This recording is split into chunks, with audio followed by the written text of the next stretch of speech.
If you look at this Blackwood problem, ito yung problem na ginamit natin since day 2, no, of our session. Um, we are done with this. Tapos na yan. We are done with letter B. Okay? We are done with letter C. Kaya natin kinompute yung expected profit using perfect information kasi required siya sa letter C. Okay? We are done with letter D. Okay? So ang sagot sa letter C is 27.75 at ang sagot sa letter D is 9.4. Okay? So far, okay tayo. We now go to letter E. So para hindi magulo, tatanggalin ko tong mga nakasulat dito. Okay. Read letter E. Suppose the firm, itong Blackwood, no, acquires the services of a consulting firm, ABC. So, ayan na. Okay? Itong initial estimates ng probability na to, ito, na given sa problem sa letter B, hindi sila kontento dito. Feeling nila, pwede pa nilang i-improve or i-refine yung probability of low, moderately high, and high sales. Okay? And for them to be able to refine and calculate the posterior probabilities, remember last meeting I told you, the refined probabilities are known as the posterior probabilities. Okay? So, if uh, if they're able to calculate the posterior probabilities, they believe that they can make a better decision as to which type of truck to buy, import, standard, or flatbed. Kaya ngayon sa letter E, just to make a story out of this, tumawag sila ngayon sa consulting firm. It's a market research firm called ABC Incorporated. And basically, they want ABC Incorporated to help them collect more information through surveys, through market research, to help them find out kung ano ba talaga ang mangyayari sa market in the next 6 months. Bebenta ba ang furnitures ni Blackwood sa market? Would there be demand? Okay? Or none, or hindi. Okay? So, ang expertise ni ABC Company is in market research or making market studies for companies' products if they want to know whether it will sell or not. So therefore, they have a wide experience already. So fast forward, punta tayo dito sa possible outcome. Sabi dito, if ABC Incorporated will conduct a market research, dalawa lang naman ang outcomes na lalabas dyan for any kind of product. Okay? What they will do is they will conduct a survey among consumers of furnitures, and then they will find out their sentiment, and ang lalabas lang dyan is either favorable indication of the market for the firm's products or unfavorable indication. Siyempre, ibig sabihin ng favorable indication is after the market survey, the results will show that the market will buy their product, will buy the company's product. Okay, yun ang ibig sabihin ng favorable indication. Pagka unfavorable naman, ibig sabihin the market will not buy the company's products. Okay? So dalawa lang, O1 or O2. Now, O1 and O2 are referred to as sample outcomes. Okay? So I'll underline that. Okay? They're referred to as sample outcomes. Or in our PowerPoint, okay, in our PowerPoint, they are referred to as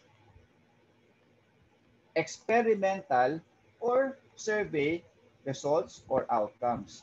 Okay? Ito na yung experimental outcome na pwedeng lumabas, O1 and O2. So the next, following conditional probabilities were arrived at from considerable ABC experience using historical market research record in ABC's files. So sabi ko sa inyo last meeting, balik ako. Okay? Sabi ko sa inyo last meeting, in this topic, kapag mag-hire tayo ng consulting firm in order to collect additional information for us, our goal is to be able to refine these probabilities na ma-refine and be able to calculate this posterior probability. So, ang input lang natin para makapag-calculate ng posterior probability would be these two. Itong dalawa lang. Okay? First is the prior probability, which is this. Ito. Next is the conditional probability of experimental outcome, which is this. Itong table na to. Pero sabi ko rin sa inyo last meeting, this conditional probability of experimental outcome actually refers to the reliability of the experiments or the surveys being conducted by this information agency.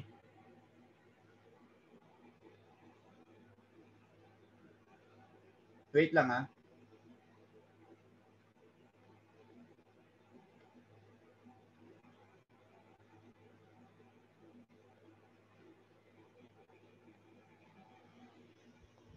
Okay? So reliability yan. Okay? Paano malalaman natin kung anong reliability? So here, kwentuhan ko kayo ulit. Si Blackwood, tumawag siya kay ABC. Okay, sabi niya, kailangan ko ng information kung yung ano ba yung state of the furniture market ngayon. Ito yung produkto ko, bebenta ba to o hindi? Okay, so sabi ni ABC, sige, lagi naman namin ginagawa yan for many companies, no? So from our experience with so many products and so many companies asking us to do market research, okay? The probability that our survey will indicate a favorable result, okay? Given na yung hindi masyadong maganda yung market, ibig sabihin S1, low sales, is just 5%. So ibig sabihin, if you look at this table, it actually shows you yung experience ng ABC Incorporated using this kind of market research methodology in predicting the outcome, no? In predicting the outcome of the firm's products. Okay? Kaya, kung titingnan nyo itong 5% na to, itong 5% is the probability. Titingnan nyo, look at this table. Ang nakalagay dito, probability of O given S. Okay? O given S. Meaning, itong entry na to, na 5%, this is the probability of O1 given S1. Okay? Itong entry na to, 0.3, this is the probability of O1 given S2. Okay? Itong entry na to, 30%. This is the probability of O2 given S3. Do you follow? So far, class, nakakasunod ba sa given information? Kailangan maintindihan nyo itong table na to eh. Nakakasunod ba? Pag kalimutan nyo yung Eng.1 nyo, yung mga conditional probabilities, then problema tayo. Pero for now, naiintindihan ba kung ano itong given?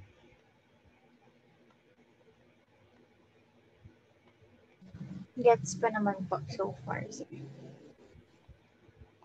Thanks, Joanna. Ano pa? Sino pa? Or sinong may question?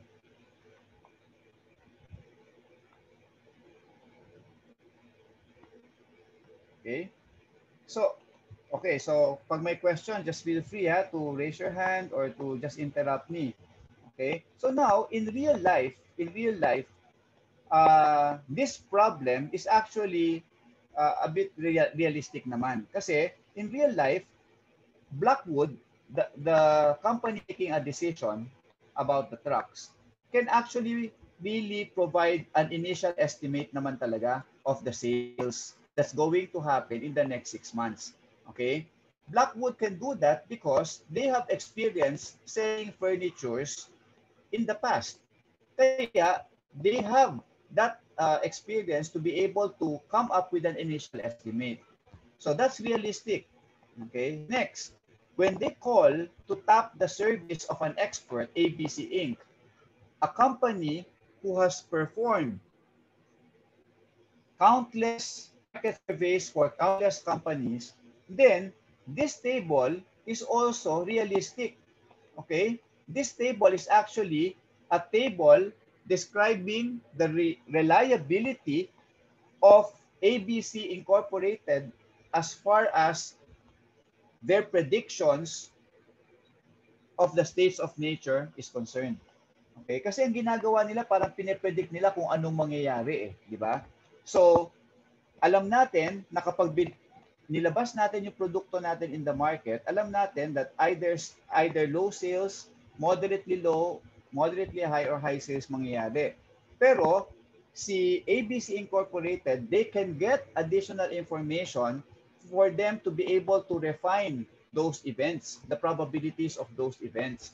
Okay? Kasi kapag ka makikita ko na ang chance pala of low sales hindi 20%, no? After refining the probability, makikita ko ang chance pala niyan 60%. After I consult with ABC Incorporated, 60% pala ang chance na low ang sales ko. That strengthens my decision to push with buying an import truck na lang. Small truck na lang kasi ang laki naman pala ng chance na low sales eh. Pero sa estimate ko kasi ngayon, parang ang mas malaking chance ay moderately low at saka moderate, which means that I'm inclined perhaps to buy a standard truck, yung gitna. Okay? Kasi parang sa estimate ko, mas malaki to eh. But if a market research company, through their experience and through the reliability of their experience, okay, can show me otherwise and can make me refine these probabilities, baka I can make a better decision, a better choice. Naintindihan ba, class? Sir, I have a question po. Yes, sige, go ahead. Sir, possible po ba yung instances na kami mismo yung magsosolve for the conditional probability of experimental outcome? Or palagi po siyang given po? In this problem, it's given. Okay? Pwede ko siyang ipasolve sa inyo. In reality kasi, if ikaw yung decision maker, hindi mo masosolve yung reliability ng market research firm. Dapat itong reliability ng mga surveys nila, dapat manggaling sa kanila yon. Tama? Just like yung example ko sa election, di ba? If kunyari political candidate ka, you tap the services of SWS. Okay? Si SWS, kapag nag-poll yan or nag-survey yan ng 1,200 respondents, more or less alam na nila kung ano yung reliability ng results na lalabas. So kung ang results ng survey lumabas ikaw candidate ka, wala ka sa top 10. Okay? Wala ka sa top 10 based on the results. Alam na ni SWS na 99% reliable sila based on past surveys at results of elections. Nakuha mo? So therefore, ang reliability ng survey, ang nakakaalam niyan from experience is the market research company. Yung information agency ang nakakaalam niyan. In reality, hindi dapat sinosolve ng decision maker yan. Okay? Sa test, kung gusto ko kayong i-test sa concepts of probability, pwede kong ipasolve yan sa inyo, pero ibibigay ko sa inyo yung posterior probability. Kasi, tingnan nyo class, tatlo to. Ito focus kayo dito. Tatlo yan. Okay? Ang sinasabi na tong slide na to, kailangan mo tong number 1 and number 2 para ma-solve mo si number 3. Okay? Parang sa math, 1 plus 2 equals 3. Kailangan mo si 1 and 2 para makuha si 3. So pag binigay ko si 1, may initial estimate, binigay ko si 3, paano mo makukuha si 2? Okay? Itong reliability, ang question mark. Paano makuha si 2? Di 3 minus 1 para makuha mo si 2. Tama, Jason? Yes po, sir. Okay. So, ibig sabihin, from conditional probability formula, yung concept na yon, dapat, pag binigay ko yung prior and posterior probability, dapat ma-derive nyo yung conditional probability or yung reliability table na to. Okay? And later on, mas mag-visualize nyo siya using a tree diagram kung paano siya ma-derive. Paano ma-derive yung 3 sa 2 at paano ma-derive yung 2 sa 3. Okay? Mas magiging clear sa inyo mamaya. Is that clear? So again, for all practical purposes, I should not ask you about the reliability of the market survey research company. Okay? Kasi sila dapat nakakaalam doon and this one should be given. Dapat given ito in real life. Okay? This one, dapat given to. Ayan, yung table na yan. Okay? Pero if I just want to test you with the concept, then I can make it unknown. So in other words, anything can happen. Anything can be an unknown in the exam.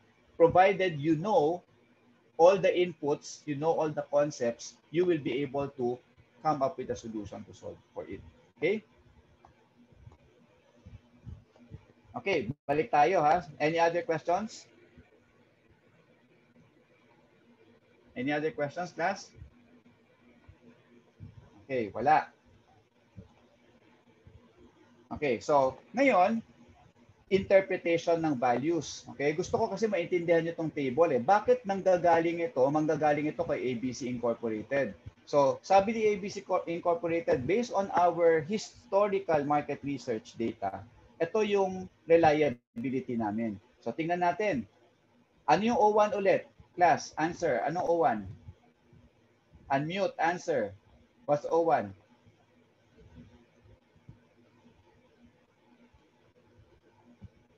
Anyone? Favorable po yung market. Okay, favorable yung market. Pero ito, survey, result ito. Result ito nung collecting additional information. So the chance na favorable ang magiging result, meaning bebenta yung furnitures. Okay? The chance na magiging favorable given that the actual event, low sales. Okay? So, alam mo na low sales sa market. Pag low sales sa market, 'di ba? Tapos nag-survey ka. 'Di ba dapat ang lalabas sa survey mo kung accurate at reliable ang survey mo? 'Di ba dapat lalabas diyan unfavorable? Yes or no? Yes po. Tama, 'di ba? Pagka low sales ka, okay? Ito yung nangyayari sa market ngayon, no? Ito yung given condition, low sales. Dapat pag nag-survey si ABC Inc., lumabas sa result nila na unfavorable. Okay? So, kapag lumabas na favorable, ibig sabihin, hindi reliable. Logic will tell you hindi reliable. Kaya, if you look at this table, the probability, itong 0.5, ang ibig sabihin niyan, probability of a favorable result from the survey, given that the actual event is low sales, is 0.05. Di ba mababa yung probability, mababa yung chance na sasabihin sa'yo ng survey result, favorable, pero ang totoong nangyayari, low sales. So, given a 5% probability, can we now say that this ABC Incorporated gives you a fairly reliable result?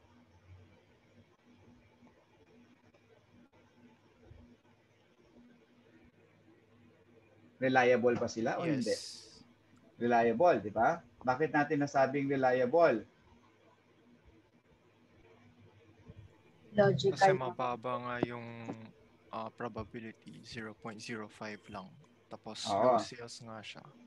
Oo, di ba? Mababa lang kasi. Dapat talaga, actually, kapag perfect information source sana si ABC Inc., balik tayo sa perfect information source, dapat, kapag nag-survey ako, lalabas sa result ng survey ko, 0. 0 yung chance na favorable kasi mababa yung actual di ba? Mababa yung actual sales.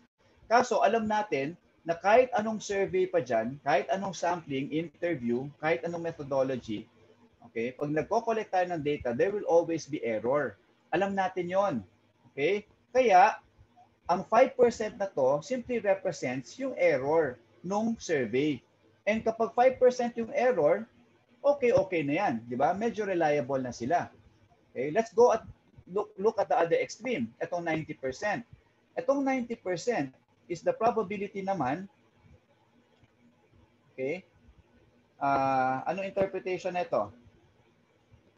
Probability, favorable yung indication ng survey, given ang talagang nangyayari is high sales. Di ba? Match yan, di ba? Nagmamatch sila. Dapat kapag high sales, favorable ang lumabas sa survey. So dapat malaki yung probability na favorable yung lumabas sa survey. Kaya makikita natin 90% yung chance. Okay? meron tayong 10% na error na konti, di ba? 10% na error na hindi natin na-capture na mataas yung sales given na high talaga yung sales na nangyayari. Is that clear? Kaya, sinasabi natin, itong table of conditional probabilities na to, probability of O given S, is really a reliability indication of the information agency or the survey company. Okay? So, clear ba yung explanation about what it is?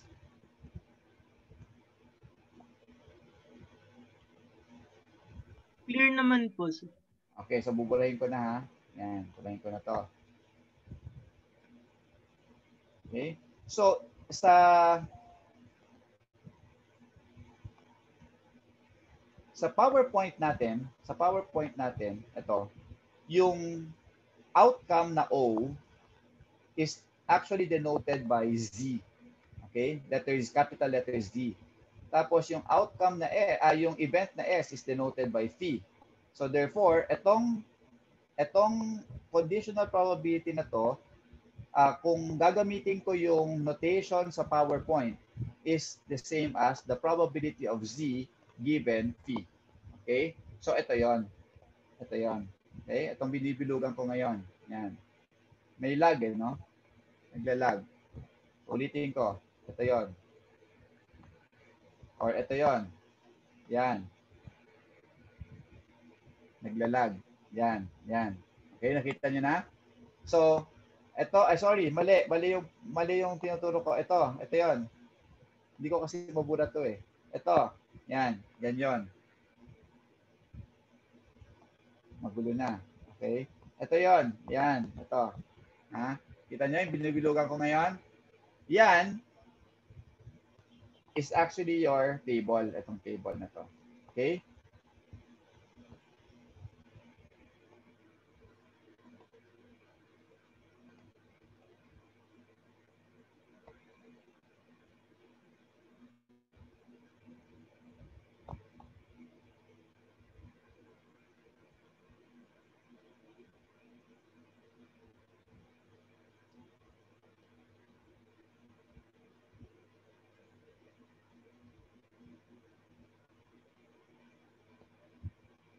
All right. So, given that we know the prior probability, this one, and we know the conditional probability or the reliability, so lagyan natin dito, reliability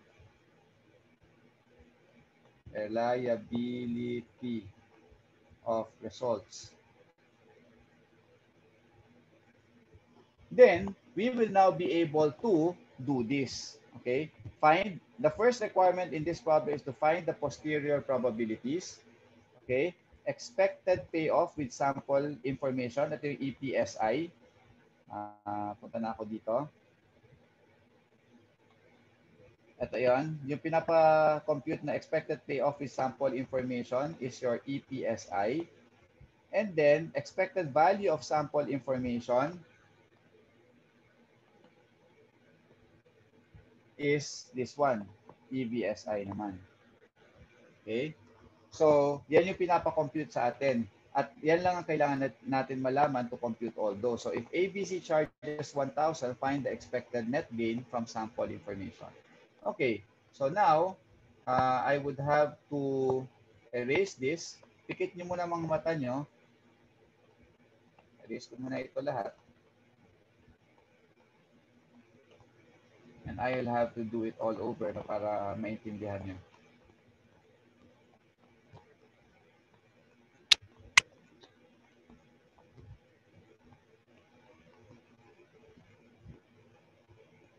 Okay. So now, this is what we will do. Again, our goal is to compute the posterior probabilities. So what we will do is we will make use of this given information, ito, the prior probability and the reliability table, okay, to compute the posterior probability. So this is what we will do. So first, ang unang mangyayari dyan is, sabi natin, yung mga states of nature.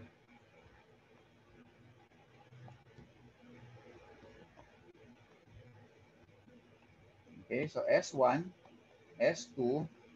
So every time you have decision making with experimentation, para malaman nyo kung ano yung mga posterior or refined probabilities ng S1, lahat ng mga events, umpisahan niyo with a tree diagram. Okay? So yung tree diagram na yan, ilalagay nyo muna dyan yung prior probabilities, yung initial estimates. Ito. Okay? 0.2, 0.35, 0.3, tsaka 0.15. Ilagay natin dito. 0.2, 0.35, 0.3, and 0.15. Okay, so I'll draw and imagine. If this is still familiar or clear to you, no, from your Eng.1, this is a tree diagram, and there are certain characteristics of a tree diagram, no, such that every branch that comes out of a node, the probabilities along those branches must equal to 1. Okay, so pag in-add niyo yung probabilities niyan, total sample space and 1. So, the first stage is always what we call a prior probability. Okay, pure probability. Yan yung first stage. The second stage onwards, second stage meaning yung second set of branches, will always be a conditional probability. So, ngayon, since ang given sa atin is number 1, ito given sa atin to. Then, number 2, ang given sa atin is itong conditional probability na to. Okay? May lag. Okay, yan. Alright? So, given yan. Then, ang gagawin ko, gagamitin ko tong information na to para i-connect dito sa tree diagram. So, I have two possible outcomes, O1 and O2. Okay? For each event, whether low, moderately low, high, moderately high, or high, I can have two possible market research outcomes from ABC Incorporated. Okay? So, ayusin ko lang to. I'll draw an imaginary line. Hindi naman kailangan to, pero this is just para for clarity lang. Okay? And then here are the endpoints. Yan.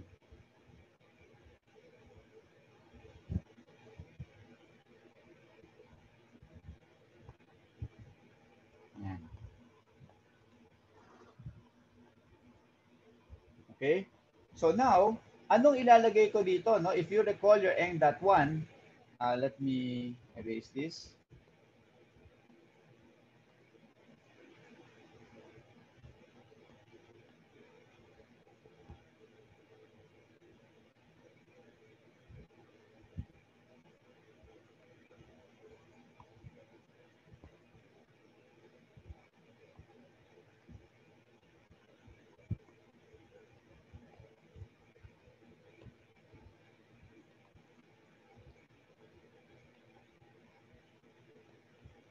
Okay.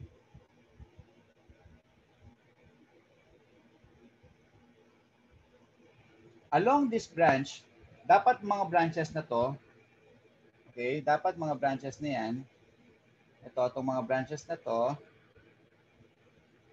I'm looking at my screen, delayed eh. Yan. Dapat itong mga branches na yan, may probability yan. Okay? Dapat may probability lahat yan. So, sabi ko kanina, starting from this is the second stage or the second set of branches already. Starting from the second set of branches,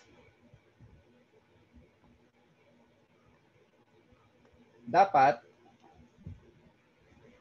conditional probabilities lahat yan. So therefore, ang makikita ko dito should be the conditional probability of O1 given S1. So let me write that. This one is actually not the probability of O1, no? Kasi hindi naman natin alam kung ano yung chance na favorable or unfavorable eh. Pero ang given sa problem is the probability that this is O1. Take note, nangyari muna yung S1 bago tong O1 na to. O1 given S1. Ito naman, another example, this is the probability. The probability of O1 naman, O1 din siya, pero ang nangyaring event is S4. So conditional siya on the event S4. Kaya makikita natin ang daming O1, di ba? Pwedeng O1 given S1, pwedeng O1 given S2, pwedeng O1 given S3, pwedeng O1 given S4. Pag in-add ko lahat yan, makukuha ko na ngayon yung probability of O1. Okay? From your conditional probability in that one. So now, saan ko kukunin tong mga probabilities dito sa branches na to? Ito ngayon, itong column na to, ito ngayon yung reliability ng market survey or market research. So, in this tree diagram, itong tree diagram na to, itong first stage, okay, or first set of branches na to, ito yung prior probabilities.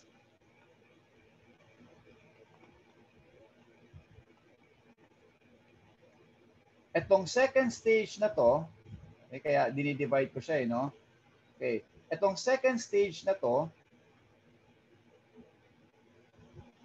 ito yung reliability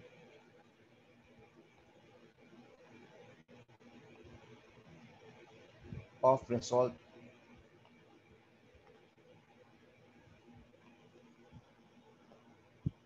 Okay, reliability of result. Ito yung probability of, wag dito, masikip na. Ito yung probability of O given S. Yung table sa taas. Okay, kaya itong, kung makikita nyo, itong 5% na to, O given S, O1 given S1. Okay, itong sumunod, O2 given S1. Kaya, ang ilalagay ko ngayon dito is 0.05, 0.95. Naintindihan ba, class? O1 given S1, O2 given S1. Nakuha ko from here. So, continuing, ito yung O1 given S2. So, O1 given S2. Kopya lang. Okay? So, kopya lang natin. 0.3, 0.7. So, sabihin nyo sa akin, ha, kung naiwanan kayo, ha, 0.7, 0.3. So, kinokopya ko lang sa reliability matrix na given sa problem yung mga conditional probabilities dito sa second set of branches. Okay, tapos, di ba? So, again, from Eng.1, you know that if I multiply two branches probabilities, the probabilities of two branches, what I get here, dito sa dulo, what I get here in the endpoints would be the intersection of S, J, okay? So J representing the events, and your outcome, K, where K is 1 and 2, two outcomes. So itong endpoint na to, pag minultiply ko itong mga branch probabilities, it will give me the intersection. So conceptually, okay, conceptually, we are actually multiplying this. I want you to focus dito. Kita nyo naman siguro sa screen. Right? Okay. So, pag minultiply ko yung probability ng S1, okay, ito yon, P of S1, by the probability of O1, okay, ulit.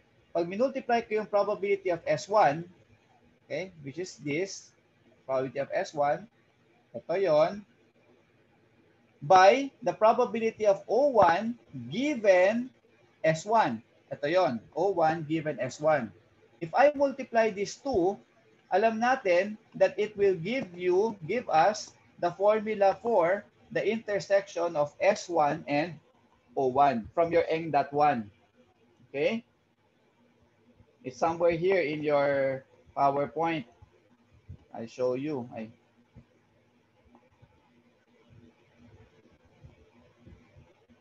Here. Okay?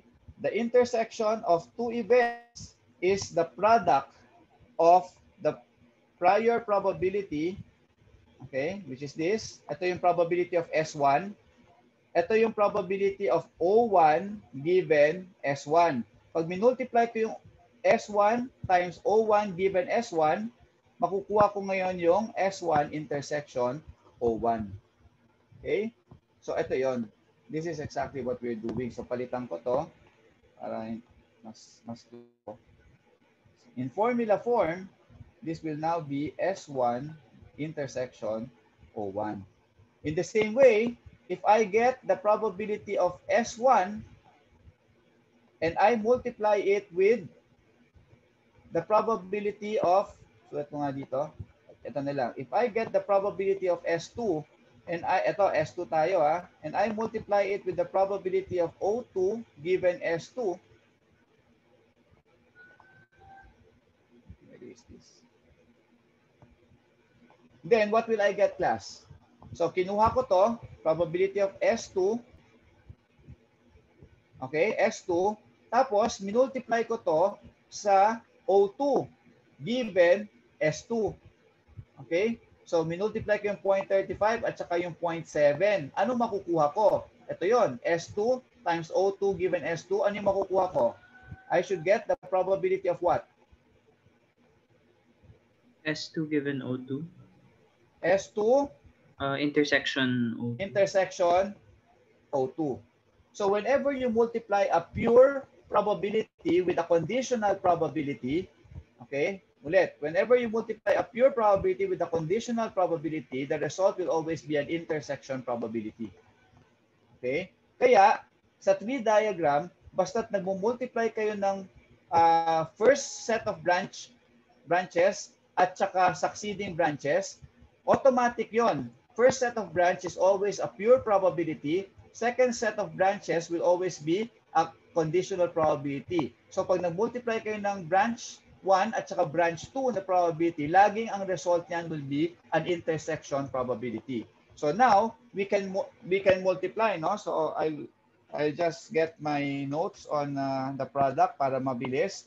So alam niyo nang gagawin nagmo-multiply lang tayo.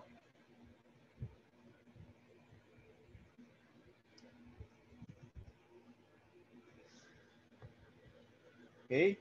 So when we multiply 0.2 times 0.05, 0.2 times 0.95, this is what we will get. You'll have 0.01, 0.19, you'll have 0.105, 0.245, you'll have 0.21, 0.09, and you'll have 0.135 and 0.015.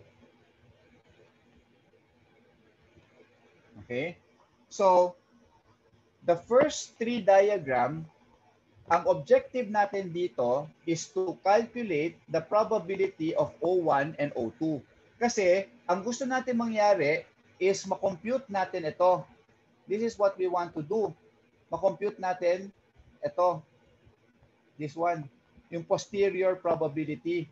Okay? And yung posterior probability na yan is the probability in our problem notation is the probability of S given O. Okay? Sj given O sub K. Okay? Yan ang gusto nating makompute dito sa problem na ito. Okay? Dito sa problem na ito. That's what we want to compute. So, para makompute natin yung S given O, conditional probability yan, dapat mauna yung O sa tree diagram. Dapat ganito. Okay? Wait, let me erase.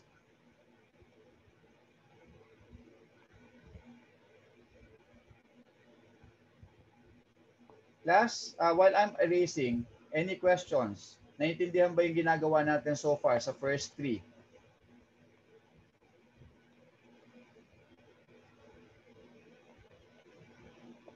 Naintindihan ba? Processing lang, sir. No, sige, go ahead. Ask your questions. Okay? So again, ang topic natin today, decision making with experimentation. Ibig sabihin yan, bago tayo mag-decide doon sa main problem natin, pinag-isipan natin kung kukuha ba tayo ng additional information through an information agency. So, yung information agency magbibigay sa atin ng ano nila, no, parang background nila at yung reliability nila. So, meron na tayong inputs on the reliability, which is this one. Okay? Ito yung reliability nila. At meron na rin tayo yung initial estimates natin. So, every time may experimentation ang isang problem, hahanapin nyo palagi yung prior probability, which is this, yung initial estimates, at yung reliability ng market research company or information agency. Hanapin nyo palagi yan. Pag nandyan sa problem yan, pag given yan, magagawa nyo to. Magagawa nyo itong 3 diagram na to. Kasi nandito yung prior probabilities, initial estimate, nandito naman sa column na to yung reliability or yung probability of O given S. Okay? Makukuha nyo dito is yung last column, which is yung intersection, and then after that, makukuha nyo yung, I'll delete this.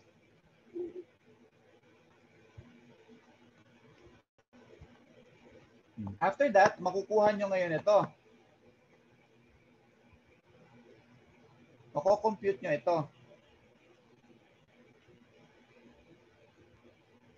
So, again, kung natutunan nyo sa ENG.1, probability of O1 is simply all the branches na bibilugan ko. All the endpoints na bibilugan ko.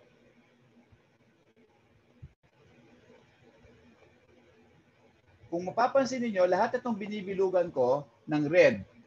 Okay? Lahat yan, ang endpoint na yan may kasamang O1. Okay? So here you have O1, O1, O1, O1. So therefore, the total probability that a favorable outcome, O1, will happen is the sum of all of these probabilities. Kasi O1 can happen if there's S1. O1 can happen if there's S2, S3, and S4. So the total probability of O1 is therefore equal to, okay, 0.01 plus 0.105 plus 0.21 plus 0.135. And that is equal to 0.46. I continue.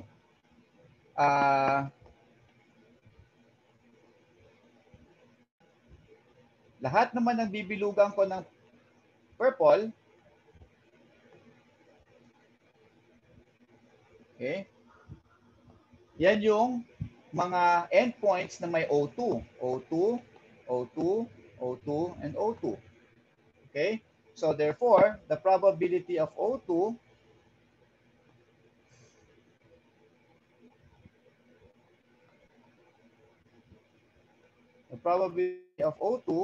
is equal to lahat ng mga may purple, 0.19 plus 0.245 plus 0.09 plus 0.015. And that sum is equal to 0.54. Okay, so you have that. All right. So again, ulitin ko. For as long as you have the initial estimates, which is this, and you have the reliability of the market survey company, which is this column, okay, you can calculate the intersection probabilities like this, and you can already calculate kung ano yung probability na favorable or unfavorable outcome na lalabas. Okay? That is the purpose why we are drawing this tree diagram.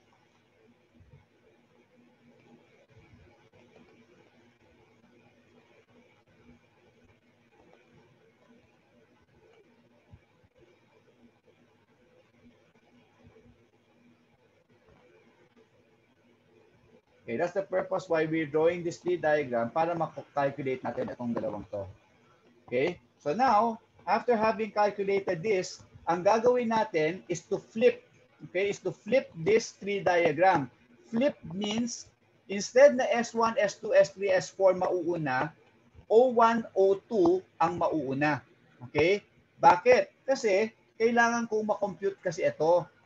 itong posterior probability na ito. I need to compute this. Kaya, kailangan, di ba, ang given condition nasa baba. Dapat mauuna siyang mangyari. Okay? Kaya, ang gagawin ko, i-flip ko. So, ko-compute ko ngayon dito. Lalagay ko O1. Then, tuloy ko dito. Pakihan ko lang yung space. O2. Okay? Pwede ko na itong gawin kasi alam ko na yung probability ng O1 tsaka O2 ngayon. O1 is 0.46. O2 is 0.54. Na-compute na natin. Ito yon, o 46 tsaka 54. So ngayon, pwede ko nang duktungan ito.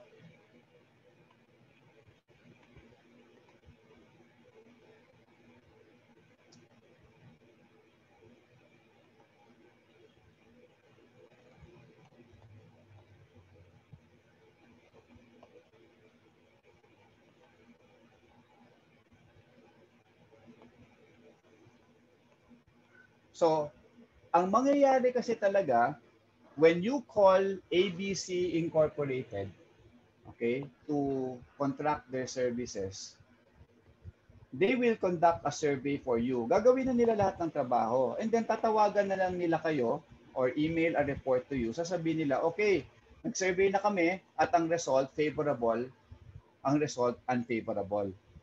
Okay? And then, gagawa ka ng desisyon, di ba? Kung small truck, medium truck, or big truck ang bibilhin mo. So, this is what happens. Okay? Flip natin yung tree diagram. And then, we will now try to define the probabilities. Okay? So, S1, S2, S3, S4. Okay? S1, S2, 3, 4.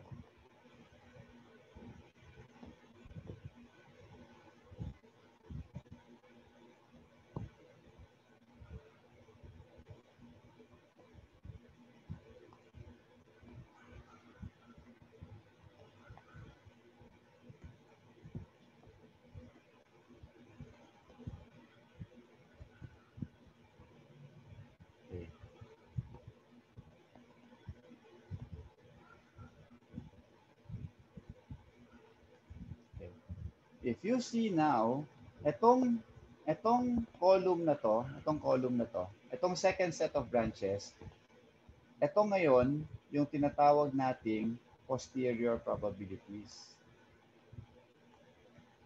Posterior probabilities.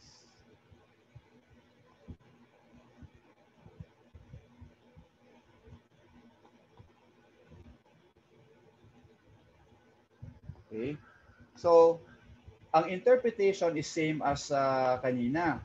Pagka nasa second set of branches ka na, nasa second stage yung branches mo, the probabilities here, like for example, ito, no, itong S1. Hindi yan probability of S1, kundi probability of S1 given, okay, S1 ng branch, di ba? Given O1. Okay? Probability of S1 given O1 yan. For example, ito. Ano ba to? Oh, yung probability na yan na makikita mo sa branch na yan should be the probability of S3 given, okay, S3, di ba? Ito, S3, ito. Nanggaling siya dito sa sanga na to, sa branch na to, O2. So that's the probability of S3 given O2. Okay? So, di ba, looking at S1 given O1, S3 given O2, okay, ito yon, di ba? Ito yon. Okay, yan yung posterior probabilities na gusto nating ma-compute out of this methodology. Okay? The question now is, paano ko kukomputin? So, balik ako ngayon dito.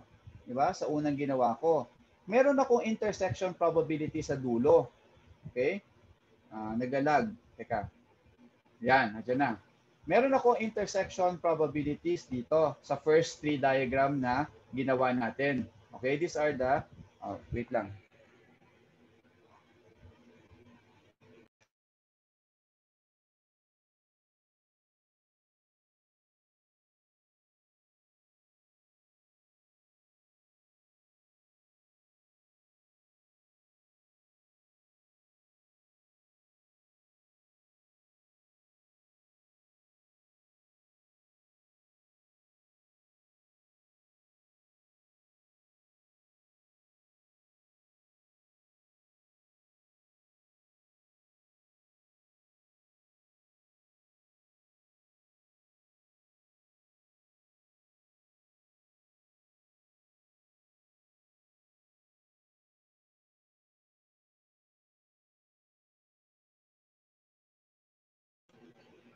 Class, are you still there?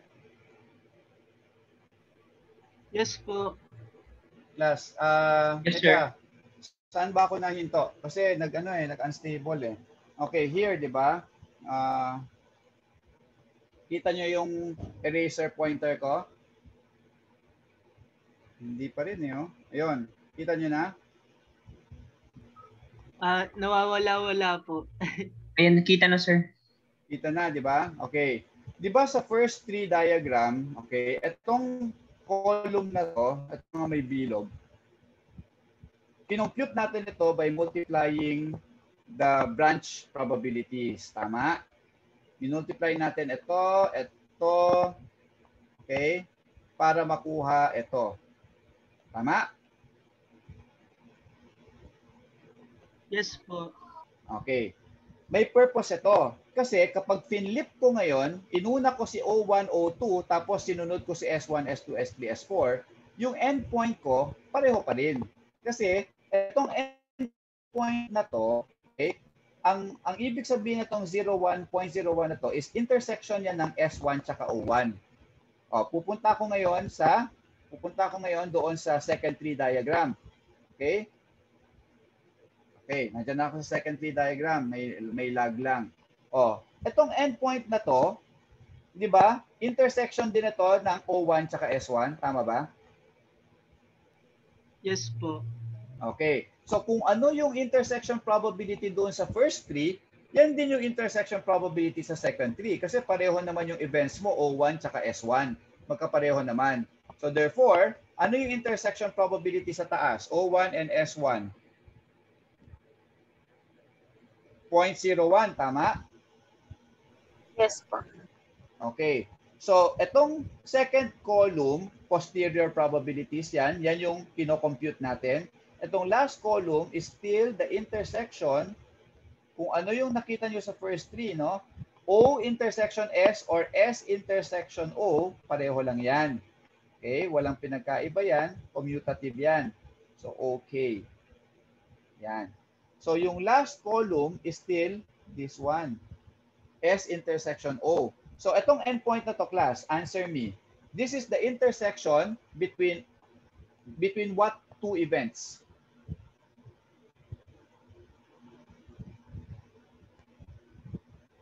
Itong point na to, ito. Naririto ko. Ito.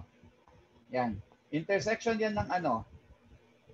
O1 and S2 po. O1 and S2. So, hanapin ninyo yung O1 and S2 intersection sa taas, sa first tree.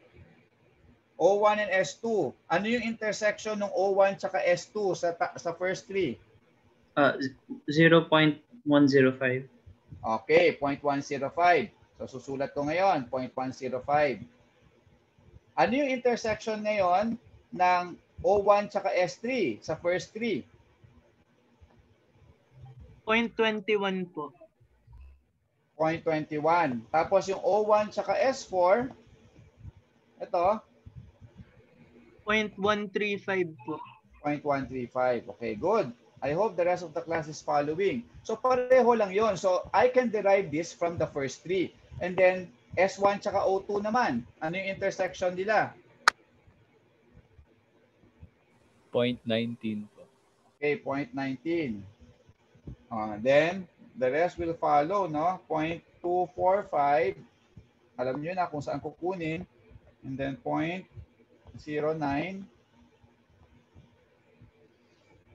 Tama ba? 0.09. Opo, sir. And then 0.015. So, ang total neto, just like what you learned in ENG.1, should be equal to 1. Siyempre, 1.000 dapat. Or kung may rounding off errors, may konting difference lang.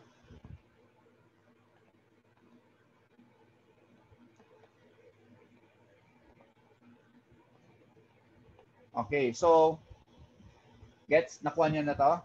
So, ngayon, kung alam ko ngayon yung O1, alam ko yung S intersection O, masosolve ko na ba itong gitna? Yes po, sir. Okay, di ba? Simple formula. Probability of O1 times probability of S1 given O1 is equal to the probability of O1 intersection S1. So therefore, if this is what I want to solve, ito yung question mark. Okay? All I have to do is to isolate this, parang algebra lang, di ba? And get the intersection probability, divide it by the pure or the probability of the outcome. Okay?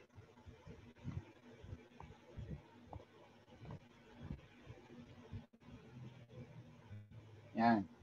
So, for this example, to get S1 given O1, all I have to do is do 0.01 divided by 0.46. Okay? So, para simple, naintindihan niyo ba to? Itong ginagawa ko ngayon? Yes, sir. Okay? So, S1, O1, no? Okay. So, para simple, sa tree diagram na lang tayo mag-refer. Ang gagawin nyo lang, may pointer, eraser pointer ako ulit, pero naglalag. Teka. Okay, here. Ang gagawin nyo lang is to divide the endpoint by this probability here. Okay? 0.01 divided by 0.46. Then 0.105 divided by 0.46 to get this one. Nakuha nyo, class? Nakuha ba? Nakuha ba? Yes po, sir. Okay, so ito. Okay, so lalagay ko ngayon dito. So i-divide ko na ha. 0.01 divided by 0.46. Ay, pangit yata. Nakikita nyo? 0.217. Or pangit yung ink. Kita ba? Ako, kita ko. Kita naman po, sir. Kita Pero naman. So, lang. then divide. 0.105. So, alam nyo na gagawin ha. 0.105 divided by 0.46 will give you 0.2283, 0.4565. Yung iba mag-calculate din para kung mali, kung may mali ako, makorek ako kasi madalas akong nagkakamali sa mga calculations lately, no? Dahil ang liit ng space ko.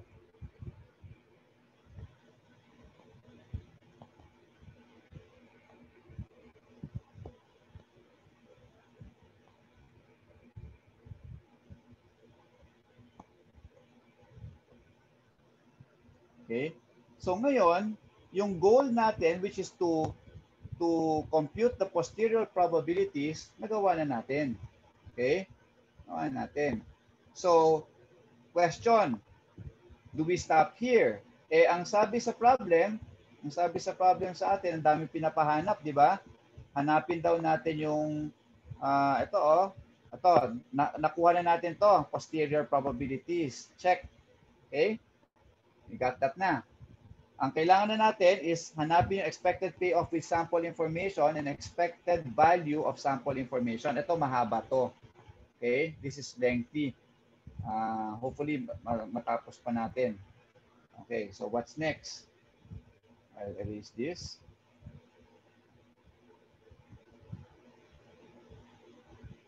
I'll erase this. Okay. So now, ito yung mangyayari, class. Hindi ko nabuburahin kasi ang hirap gawin ito eh. Walang space. Okay? Ito yung mangyayari. I want you to do this no, kung may papel kayo. Okay? So, summarize ko lang, ano nang nagawa natin? Meron na tayong dalawang tree diagram. Okay? The first tree diagram, we were able to calculate the endpoint intersection probabilities. Okay, balikan ko. Endpoint intersection probabilities, tuturo ko sa inyo. Okay, ito. Yan yung na-calculate natin. At dahil na-calculate natin yan, okay, sa first tree diagram, na-calculate natin itong dalawang to. Okay, na-calculate natin ito. at na-calculate natin ito, yung probability of O1 and O2. For this problem, there are only 2 outcomes ng market research. It is possible din na mayroong 3 or 4 outcomes. So kung ganon, ang mangyayari lang is after the first 3 diagram, you have O1, O2, O3, and O4 probability. Okay? So from the first 3 diagram, your output would be to calculate PO1 and PO2 and PO sub K. Yun yung output natin sa first 3 diagram. So ngayon, after calculating PO1 and PO2, we now flip over yung first 3 diagram and construct the second 3 diagram. Second 3 diagram, uunahin natin lahat ng mga research outcomes or experimental outcomes. Okay, O1, O2, kung may O3, O4, unahin natin yan. And then, i-connect natin sa mga outcomes yung mga states of nature na given sa problem, yung mga events. Okay? So, from the second 3 diagram, we will be able to calculate the posterior probabilities in the second here. In this column, we will be able to calculate this by making use of the intersection probabilities from the first 3 diagram, okay, and dividing it by the probability of O sub K. Pag nakuha na natin ngayon yung posterior probabilities, the next step is for us to solve for the EBSI and the EPSI using another 3 diagram. So in this last step,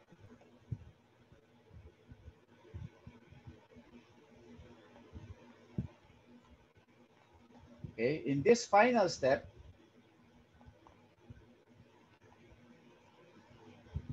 we now go back to our original problem. Okay? Original problem. Okay? May space ako dito. Di ba yung original problem natin last meeting and last meeting is you have a decision, okay, which truck to buy. Kaya meron kang A1, A2, A3. This was the original problem. A1, A2, A3. Tapos, kahit anong decision ang gawin mo, after making that decision, meron kang 4 na states of nature na pwedeng mangyari. S1, S2, S3, S4. So, nandito yung S1, S2, S3, and S4. S1, ito yung original problem na sinasolve natin last time. Tell me if you don't recall, ito yung problem. So, ang probability ng S1 is 0.2, S2 is 0.35, 0.3, and 0.15. So, ulitin ko lang ito dito, 0.2, 0.35, 0.3, and 0.15. 0.2, 0.35, 0.3, and 0.15. And sa endpoint, lalagay natin dyan yung mga profit, di ba? Yung mga profit values. So you have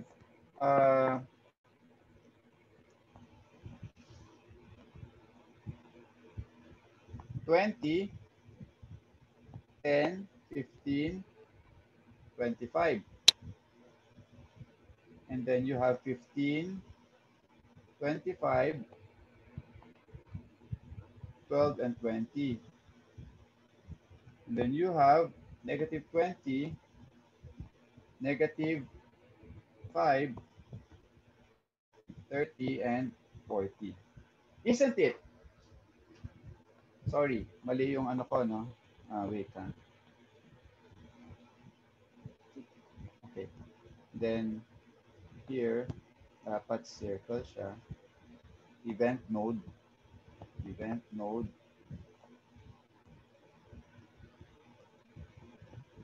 Event node.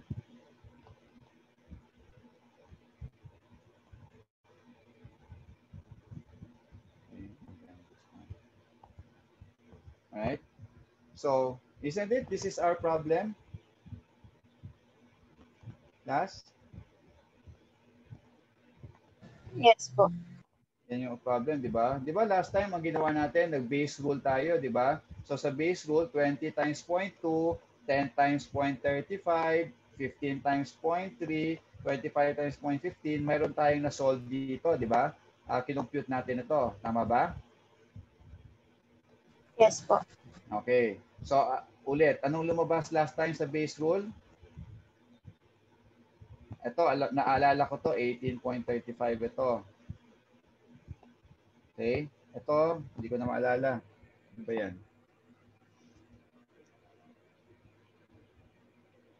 15.75 po. From last time, di ba, sinolve natin to 15.75, tapos yung huli is 9.25. Kaya, pinili natin yung highest, 18.35. Ang naging sagot natin is A2. Okay. Last time, ito sinolve natin. Ngayon, pag with experimentation, mako-complicate lang. Kasi, bago ako magde-decide, so tatanggalin ko na itong decision, ha? Tanggalin ko na itong decision. Yan. Okay? Bago ako mag-decide,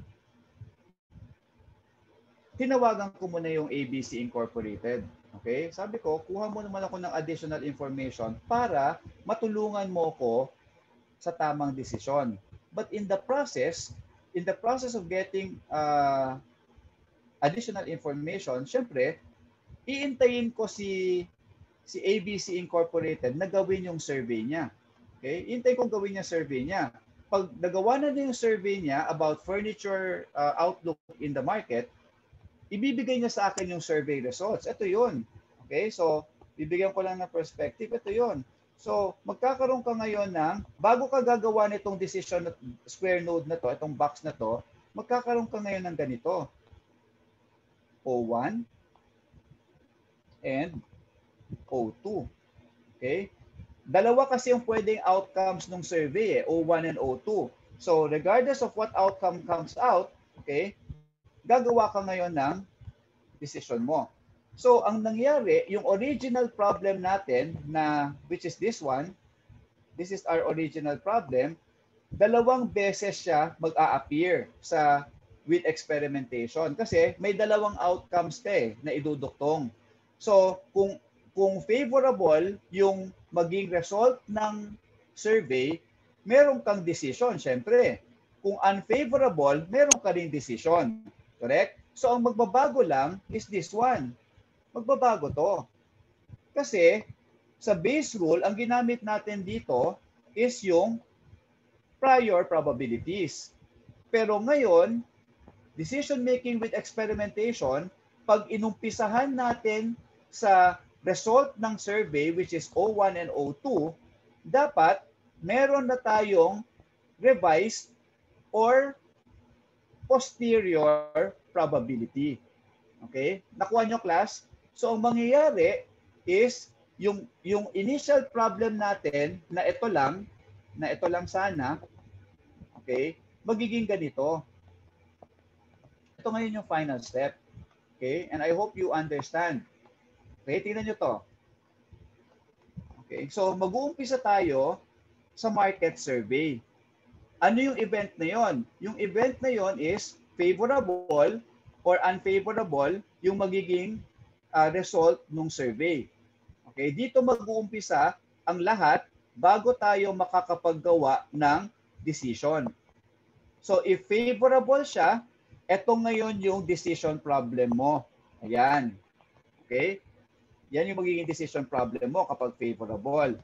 Kapag unfavorable yung tinawag sa inyo ng ABC Incorporated, unfavorable daw yung result, yung market outlook, then ito yung magiging decision problem mo. Okay? So take note, hindi ko na sinulatan lahat kasi it's too small, no? Pero ano ba dapat ang nakalagay dito sa final step? First stage would be your survey outcome.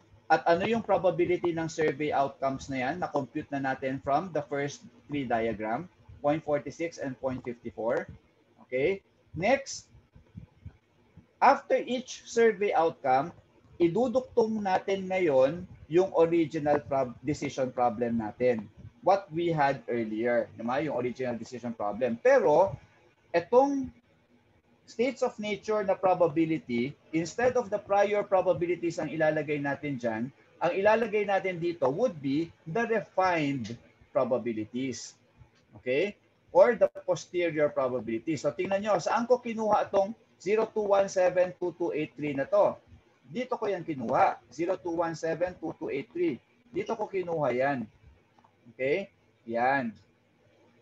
Sa second tree diagram where I got my posterior probabilities. 02172283, 4565, etc.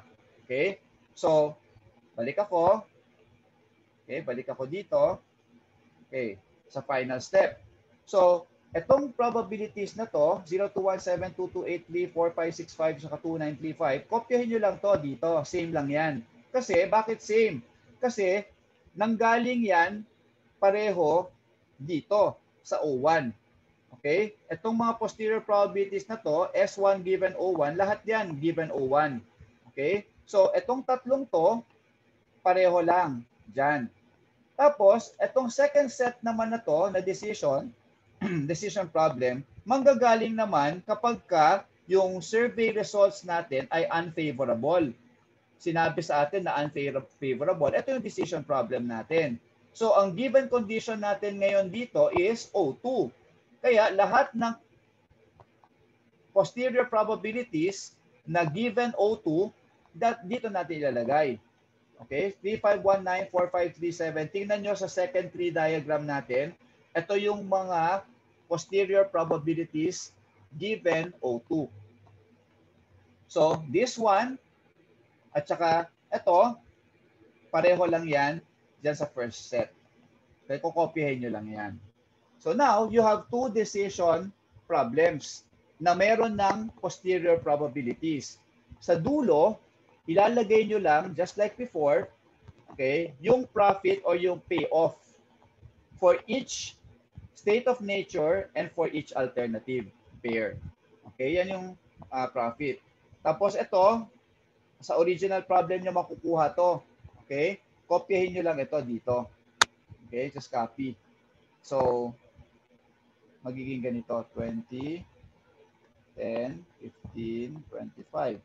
Tapos, dito, copy nyo lang, 15, 25. Tapos, bulan na. Dito na kasi.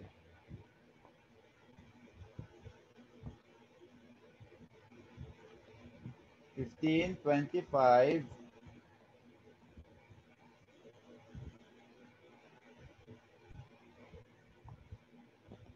Okay nyo lang to, no? 12 and 20. Then yung last would be negative 20, negative 5, 30, and 40. So, what I want you to do, 553 na eh. What I want you to do is to use this tree diagram and just do base rule. Base rule lang. So, if you move backwards, so, papakita ko sa inyo ha. If you move backwards dito,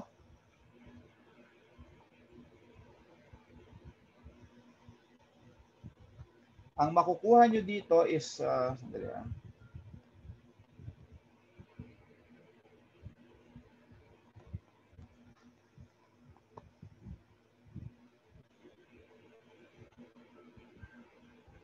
Can you calculate, class? Isang calculation lang. Somebody please. 20 times 0.0217 plus 10 times 0.2283 plus 15 times 0.4565 plus 25 times 0.935. 2935. Anong lalabas? 16.402 ba? O 16.902?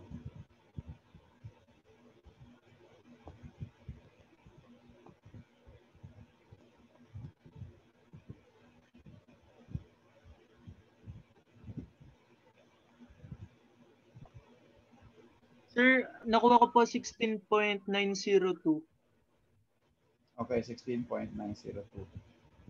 Okay, do the same for the rest. So yung second node natin, second round node, itong 15 multiply by 0.0217, 25 times 0.2283, 12 times 0.4565, and then 20 times 0.2935. you should get, hindi ko mabasa, 13.381, tama ba?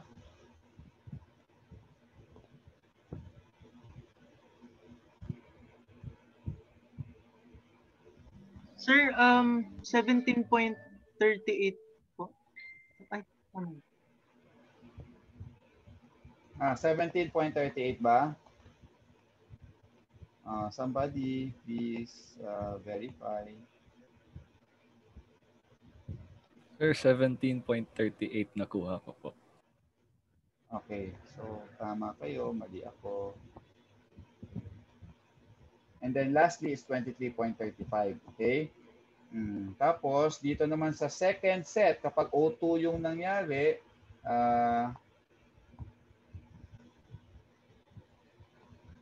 computin na natin para matapos na. Sabihin nyo sa akin kung tama o mali. So parang base rule lang, expected profit lang i-compute nyo as you move back the branches papunta sa round node. Parang yung ginagawa natin dati.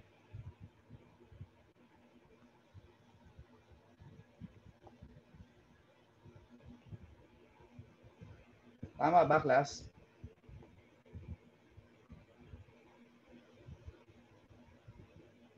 Okay, Sky, go ahead.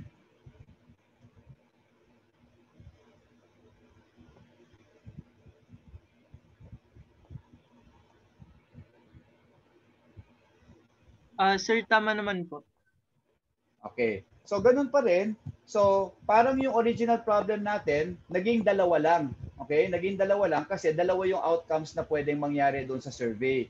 So, since dalawa yan, pipili tayo ngayon. Siyempre, dito sa first set, okay, first decision problem natin, kapag O1 yung nangyari, ang highest probability, ang highest expected profit would be 23.35. Dito naman, ang highest expected profit will be 19.194.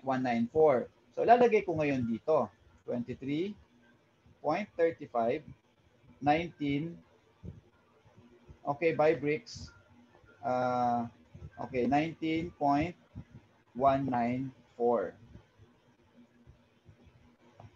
Okay? Meaning, kapag sinabi ni ABC Incorporated na favorable yung market, okay, ang gagawin mong desisyon, favorable yung market naturally, bibili ka ng malaking truck. So, ang decision mo will be to choose A3. Pero kapag sinabi niya sa'yo na unfavorable, at ang probability nun ay 0.54, no? Ayusin ko lang. Pag sinabi niya na unfavorable, ang pipiliin mo is A2, corresponding to an expected profit of 19.194. Okay? So, ngayon, paano natin i-compute yung expected profit with sample information? Ito yung buong tree diagram natin o buong decision problem natin with sample information na to. Take note, bakit with sample information na to? Kasi meron na tayong survey or sample experimental outcome, may O1, O2. Tapos, meron na tayong posterior probabilities dito.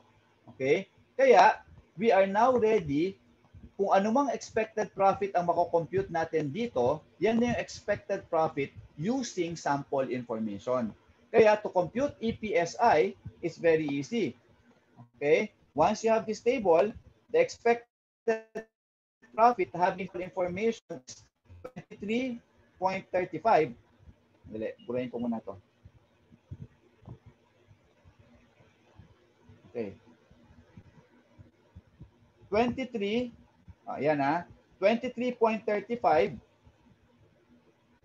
ang expected profit mo kapag O1 ang nangyari. Pero ang O1 has a probability of 0.46. Ang expected profit mo ngayon ay 19.194 pag O2 ang nangyari and O2 has a probability of 0.54. Can you compute? Tama ba yung sinulat kong 21.11?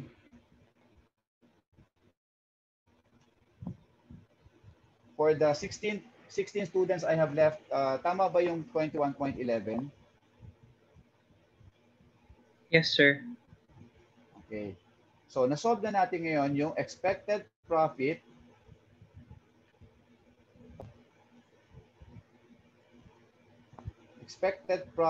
with sample information is equal to 21.11.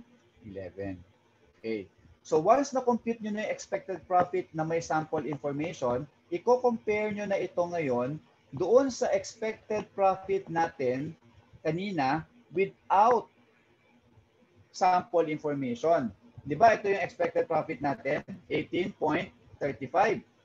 So, pag kinopare nyo 18.35, anong nangyari? Yung expected profit natin, kapag kumuha tayo ng additional information, tumaas, tama ba? Yes po. Yes, sir. Okay, so yung difference between yung EPSI at saka yung original na EP, yan yung EVSI, yung expected value of sample information. So that would be EPSI minus your base rule na EP. So that would be 21.11 minus 18.35.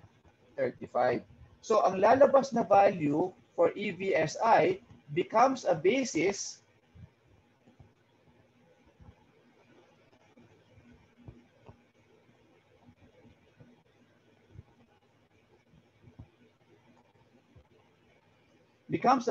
for you to decide whether to choose or to get additional information or not. Ano yung difference niyan?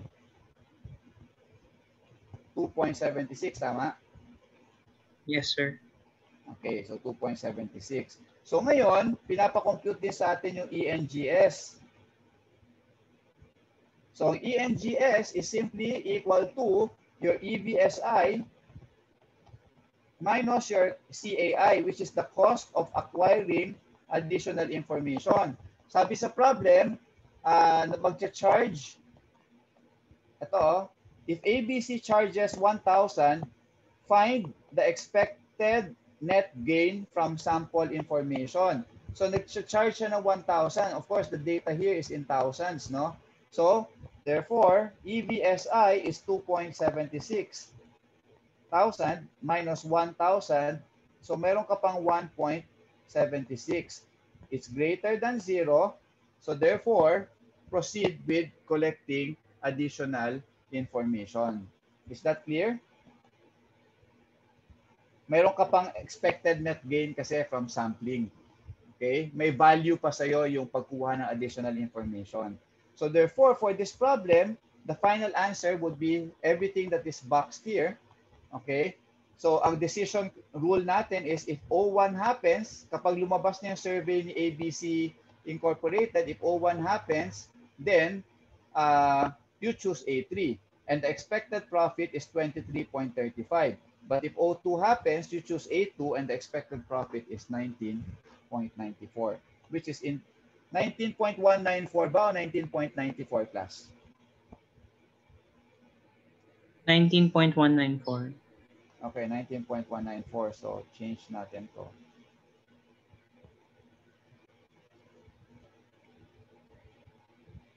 Yan. Okay?